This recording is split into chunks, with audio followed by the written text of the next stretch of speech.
300 sub club Q&A coming up next. Let's do it!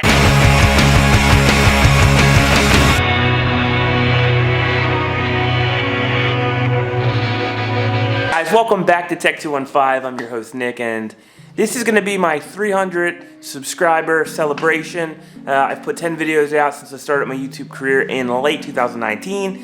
And the response I've gotten from the community has been absolutely amazing, and I love you guys so much. This has been such a blast. I want to keep doing it. So I figured I don't quite have the video that I wanted to post, my streaming build, quite yet. So until then, I'm going to do a Q&A, and this way I have a little bit more time to get that video perfect and ready. I'm going to answer questions that have been left on YouTube comments and also my Instagram. In case you guys are wondering, you can follow me on Instagram at tech_215. I post stuff about the channel and PC budget tech all the time. So with all that being said, guys, let's get into it. First question from my boy QXPXV. Would a 1660 Ti be a good upgrade from my XFX RX 570 8GB model? So let's bring up some numbers. So I actually tested these cards head-to-head with the Ryzen 5 1600 AF. It's actually more powerful, and it's actually a way better card. And when it comes to streaming, that card's going to smoke the RX 570. But in my personal opinion, I still think the RX 570, especially the 8GB model, has a few years left. And it really depends on what games you're playing. If you're playing games like Fortnite or League of Legends, easier to play games, I would not make that upgrade yet. The reason I say that is because NVIDIA has some new cards coming out, so the current generation of cards is going to drop in price. And also, you might be able to get one of the newer cards for the same price as the 1660 Ti 6 months from now. Now that is always the option. Oh, something newer is coming out. So in my opinion, I would personally wait. But if you do go ahead and get that card, it wouldn't be the worst thing. It wouldn't be a bad upgrade in my opinion. Question comes from my dude, Arthur Armstrong. He asked, I have the i5 7600 non-K, but my B250M Mortar Mobo is dead. B360M Mortar is not compatible with my CPU, so that is correct. So let's address that real quick. So the thing with Intel, and this absolutely drives me crazy, and this is where AMD is doing such a really good job right now, is that for the last 3 years, they've kept the B350, X370, B450, X470, X570, so on and so on. All those motherboards have the same socket so that you don't have to upgrade to a different motherboard. And I think that's where AMD has really scored a slam dunk. Back to Intel, what Intel does is they seem like they're changing their socket set every generation or so, and they just did it again. The 6th and the 7th gen, which would be Skylake and then KB Lake, they use the 1151 socket, and you can mix and match the 6th and 7th gen Intel chips all day. Now once 8th gen came out, which is Coffee Lake and Coffee Lake Refresh, those chips do have the same socket.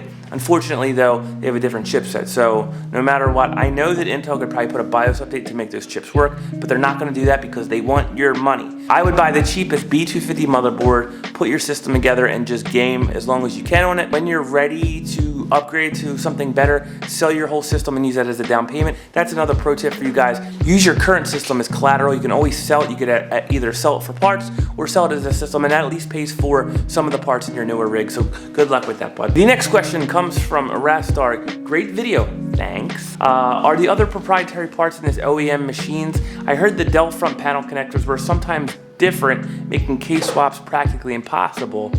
Something to do with the power button. So he's talking about my Dell Optiplex 3.9 and also the video I just put out about 2 weeks ago where I used the Dell Optiplex 3020 and the Lenovo M93P. Basically what he's saying is a lot of people, and this is true, a lot of flippers do this. They pick up like 5 or 10 OEM pre-builts and they buy super cheap cases and they just transfer all the parts from the OEM pre-built into a newer case so that they can attach fans and sell the build for more. And a lot of people do it, and it's not a bad move. You just need to make sure you get your pricing right to make any money doing that. There's 3 things I just really want to stress with you guys when you're buying OEM systems. The first thing is you have to check your motherboard, because if it has that 8-pin proprietary connector on the motherboard for your power supply, you do have to get the adapter. I will leave a link in the description down below for that exact adapter. It's only $8 on eBay and you can find them all day. The second thing is when you're buying OEM machines is if you don't replace the power supply, there are only a few cards you can buy that don't require 6-pin. Now if you find a card you want that needs a 6 or an 8-pin, you can get a SATA to 6 or 8-pin adapter. They are out there, they do work. I personally don't recommend it,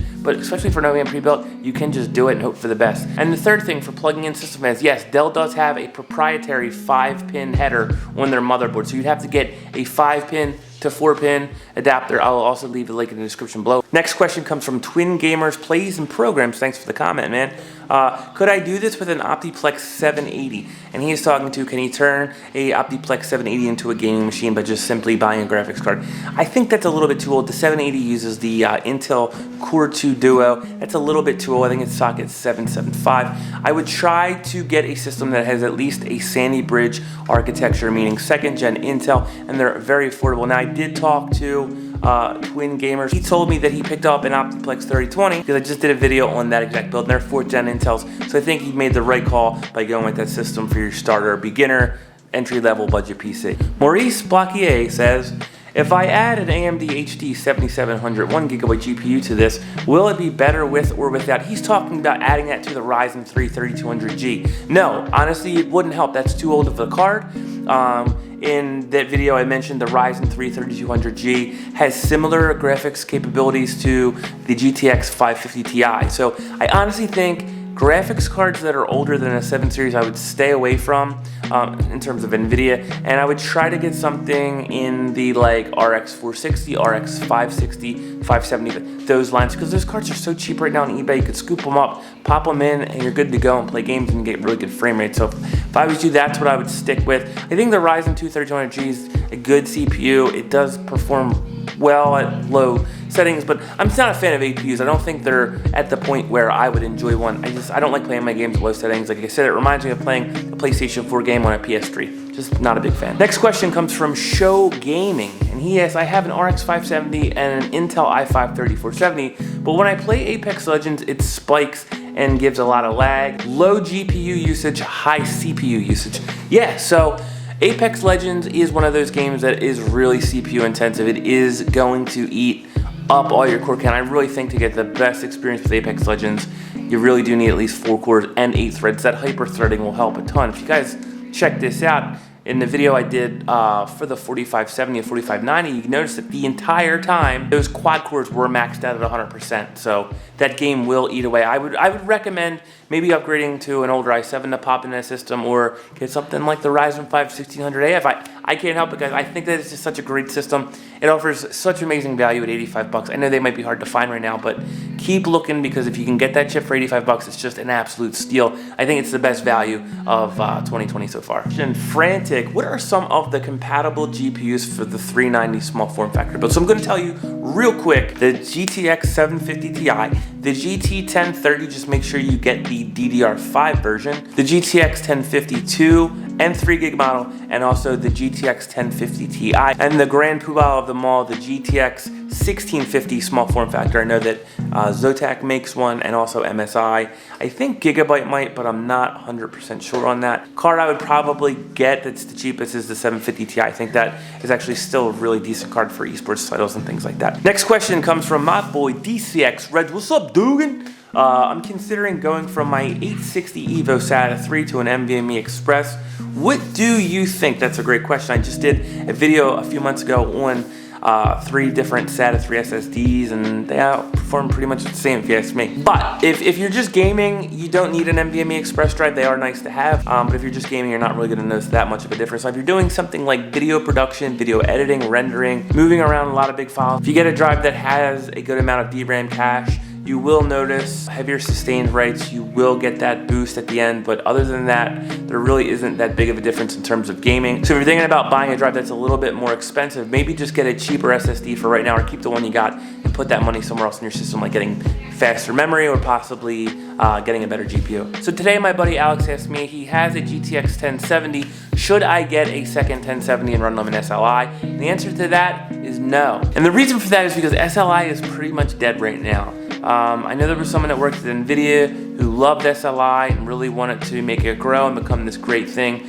But honestly, guys, the games are not optimized for SLI anymore. You're better off selling your GTX 1070 and using the money to buy a better single card. Just get the absolute best card you can get for the money, something like an RTX 2060, an RTX 2070. Something of that nature. I think Alex, you'd be much better off that way. But that about does it for me today, guys. Thanks so much for watching. Remember to like, comment, and subscribe. If you guys have any questions at all, please leave them in the comments down below. You can find me on Instagram at tech_215_. You can leave your questions there. You can DM me, or you can email me at tech215studios@gmail.com. That's all the time I have for today, guys. Thank you again for helping me get to 300 subscribers. It really means a lot. But I should be back in about a week with more tech content. Peace!